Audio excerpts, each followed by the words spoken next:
ஆதாமும் ஏவாளுக்கும் சாபம். நான் இன்னைக்கு சொல்லுவேன், ஆதாமுக்கு ஏவாளுக்கும் மன்னித்தாருன்னு இருக்குதா வசனம்? ஆதாமுக்கும் ஏவாளுக்கும் மன்னித்தாருன்னு இருக்குதா வசனம்? அப்படி வசனம் இல்லை. ஆதாமுக்கும் ஏவாளுக்கும் சாப வார்த்தைகளை கூறி அந்த இடத்திலே அவர்கள் எப்படினாலும் அவங்க நிர்வாணிகள் தான், அவங்க இனி எப்படினாலும் நிர்வாணிகள் தான் என்று சொல்லி அவர்களுக்கு ஆண்டவர் தோல் உடைகளை உண்டாக்கி விட்டார். தோல் உடைகளை உண்டாக்கி விரட்டிட்டாருன்னு இருக்குது. ஏதேன் தோட்டத்தை விட்டு விரட்டிட்டாருன்னு சொல்லி வாசிக்கிறார். இல்ல லாஸ்ட் வசனத்துல இருக்கிறது துரத்தி விட்டுன்னு வேதவசனம் இருக்கு. ஆதியாகமம் 3ஆம் அதிகாரம் 24வது வசனத்திலே அவர் மனுஷனை துரத்தி விட்டுட்டார் ஏதேன் தோட்டத்துல இருந்து.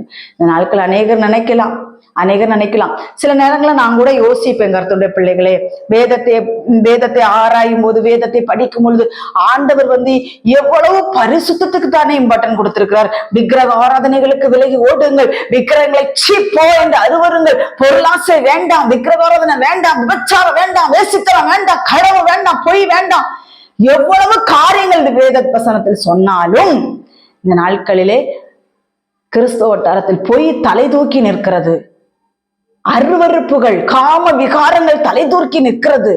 சினிமா நடிகர்கள் தோத்து போவார்கள். அந்த அளவுக்கு இந்த நாட்கள் கிறிஸ்தவ வட்டாரத்தில் வந்து விட்டது. அவர்கள் நிர்வாணிகள் என்று அறியாமல் இருக்கிறார்கள். ஒரு நாள் துரத்தப்பட வேண்டிய சூழ்நிலை வந்துவிடும். துரத்தப்பட வேண்டிய சூழ்நிலை நம்ம கேர்ஃபுல்லா இருக்கணும். கிறிஸ்தவ வாழ்க்கைங்கிறது ஏனோ தானோ எப்படி வேணாலும் வாழ்ந்துட்டு பரலோக ராஜ்யத்துக்குள்ள போயிடலாம்னா நடக்கவே நடக்காது.